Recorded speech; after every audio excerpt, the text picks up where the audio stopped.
Ang bunga ng katotohanan. Ang mga salita ng Elohim sa puso ng isang tao. Paraan ng buhay. Apokalipsis 4:3. Hebreo 10:20. 11. Ang bunga ng katotohanan. Ang heartland. Alisin ang kasinungalingan sa iyong puso at gawin itong mabuting lupa, maghasik ng mga binhi ng katotohanan, at magbunga sa pamamagitan ng paglinang ng katotohanan. Pagbawi ng lupa. Hanapin ang kasinungalingan na sinasabi ng Biblia na itapon o huwag gawin, alisin ito sa iyong puso, at gawin itong matabang lupa. Pagtatanim ng mga binhi ng katotohanan. Hanapin ang katotohanan na sinasabi ng Biblia na panatilihin, at itanim ang binhi ng katotohanan sa pusong bukid na gawa sa matabang lupa, linangin ito at magbunga ng katotohanan. Ang bunga ng katotohanan. Ang bunga ng katotohanan. Proyek. 1. Proyek, itapon mo. 2. Proyek, wag na. 3. Proyek, panatilihin ito. 4. Proyek, gawin mo. IV. Proyek, gawin mo. Alisin ang kasinungalingan sa iyong puso at gawin itong mabuting lupa. Paraan ng buhay. Apokalipsis 4:3. Hebreo 10:20. Efeso Kapitulo 6 Versikulo 15. At ang inyong mga paa ay may panyapak na paghahanda ng ebanghelyo ng kapayapaan. At isuot ang panyapak ng pagiging handa sa pangangaral ng mabuting balita ng pakikipagkasundo sa Diyos. Efeso Kapitulo 6 Versikulo 16. Bukod dito ay taglayin nyo ang kalasag ng pananampalataya, na siyang ipapatay nyo sa lahat ng nangagmininas na suligi ng masama. Taglayin ninyong lagi ang kalasag ng pananalig kay Kristo, bilang pananggat pamatay sa lahat ng nagliliyab na palaso ng masama. Efeso Kapitulo 6 Versikulo 17. At magsikuha rin naman kayo ng turbante ng kaligtasan, at ng tabak ng Espiritu, na siyang salita ng Diyos.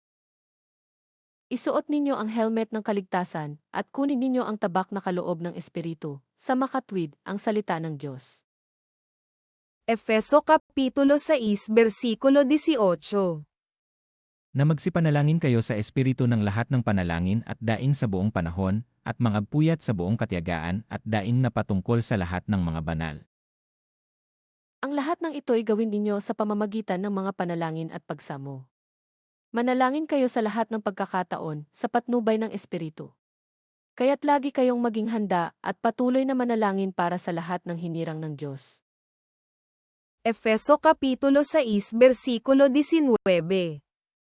At sa akin, upang ako'y pagkalooban ng pananalita sa pagbubuka ng aking bibig, upang ipakilalang may katapangan ang hiwaga ng Ebanghelyo. Ipanalangin din ninyong ako'y pagkalooban ng wastong pananalita, upang buong tapang kong maipahayag ang hiwaga ng mabuting balita. Filipos Kapitulo 2 Versikulo 2. Ay lubusin niyo ang aking katuwaan, upang kayo'y mangagkaisa ng pag-iisip, mangagtaglay ng isa ring pag-ibig, na mangagkaisa ng akala, at isa lamang pag-iisip. Kung gayon, lubusin ninyo ang aking kagalakan maghari sa inyo ang pagkakasundo, mabuklod kayo ng iisang pag-ibig at maging isa kayo sa puso't diwa. Filipos Kapitulo 2 Versikulo 3. Na huwag ninyong gawin ang anuman sa pamamagitan ng pagkakampi-kampi o sa pamamagitan ng pagpapalalo, kundi sa kababaan ng pag-iisip, na ipalagay ng bawat isa ang iba na lalong mabuti kaysa kanyang sarili. Huwag kayong gagawa ng anumang bagay dahil lamang sa hangad ninyong matanyag, bagkus magpakababa kayo at huwag ipalagay na kayo'y mabuti kaysa iba. Filipos Kapitulo 2 Versikulo 4. Huwag tingnan ng bawat isa sa inyo ang sa kanyang sarili, kundi ang bawat isa naman ay sa iba't iba. Ipagmalasakit ninyo ang kapakanan ng iba, hindi lamang ang sa inyong sarili. Filipos Kapitulo 2 Versikulo 5. Mangagkaroon kayo sa inyo ng pag-iisip, na ito'y na kay Kristo Jesus din naman. Magpakababa kayo tulad ni Kristo Jesus. Filipos Kapitulo 2 Versikulo 12. Kaya nga, mga minamahal ko, kung paano ang inyong laging pagsunod, na hindi lamang sa harapan ko, kundi bagkus pa ngayong ako'y wala, ay lubusin niyo ang gawain ng inyong sariling pagkaligtas na may takot at panginginig. Kaya nga, mga minamahal, higit na kailangang maging masunurin kayo ngayon kaysa noong kasama ninyo ako. May takot at panginginig na magpatuloy kayo sa paggawa hanggang sa malubos ang inyong kaligtasan.